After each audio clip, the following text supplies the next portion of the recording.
Welcome back. We want to spend more time now on the life of Ron Turcotte, the Hall of Fame jockey. Passed away Friday at his Drummond, New Brunswick home, and we are pleased to be joined by Leonard Lusky, Mr. Turcotte's longtime friend and business partner and president of the website Secretariat.com. Nice to see you, Mr. Lusky. I know you two were very close. I'm sorry for your loss. Well, thank you very much. He was a very special man. Yeah, why don't you tell us a bit about your friend? You know, Ron, when I met Ron, I like everybody else. I was a horse racing fan, and he was a hero. I grew up here in Kentucky, and we like our horse racing heroes here. And he was absolutely, you know, on a pedestal from the moment that he crossed the finish line in 1973 here at the Derby. And knowing him that way, as a fan, certainly was thrilling, but getting to know him personally, that was the best it could ever be. He loved and was loved by other jockeys, even long after his career.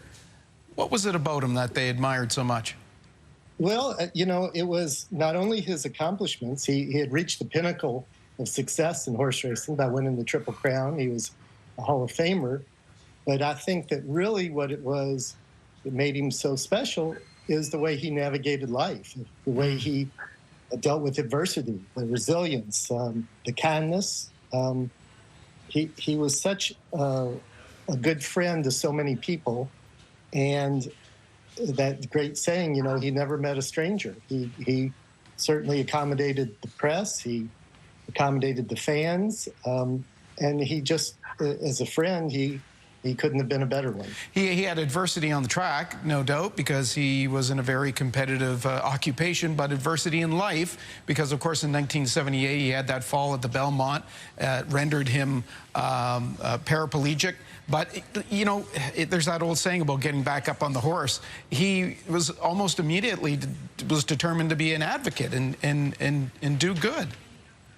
Yeah, absolutely. And, you know, Ron is one of the fortunate ones. I mean, he had achieved a lot of success, a lot of fame, and he was in a position to really be a leader for the Permanently Disabled Jockeys Fund and a spokesperson and just a great benchmark for anybody who has had an adversity. And, you know, what he did for that group and the recognition that he brought them, it was phenomenal.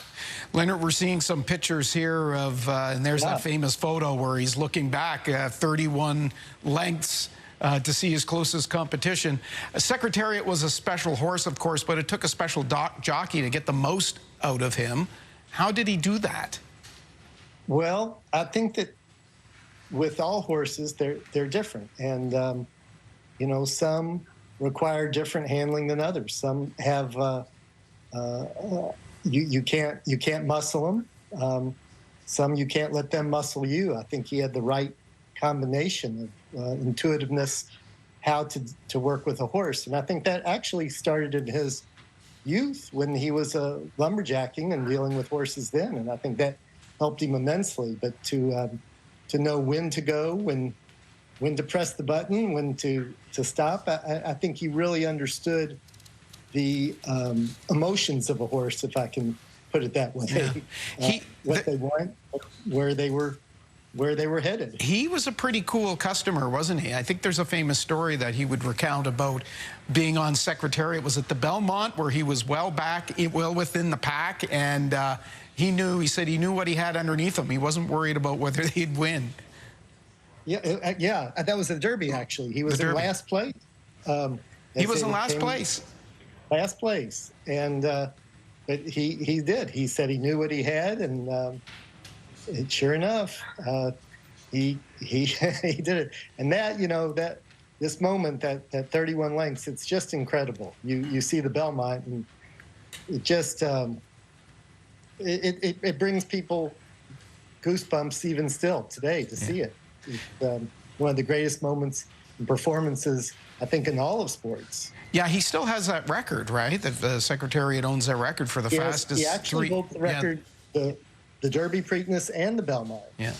And it's been close to the record has been close to being broken in the Derby and the Preakness.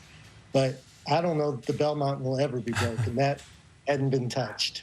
Mr. Lusky, we're certainly proud to have been able to call him a Maritimer, and we know you'll miss him, and we'll certainly miss him here on the East Coast. Thank you from Louisville tonight.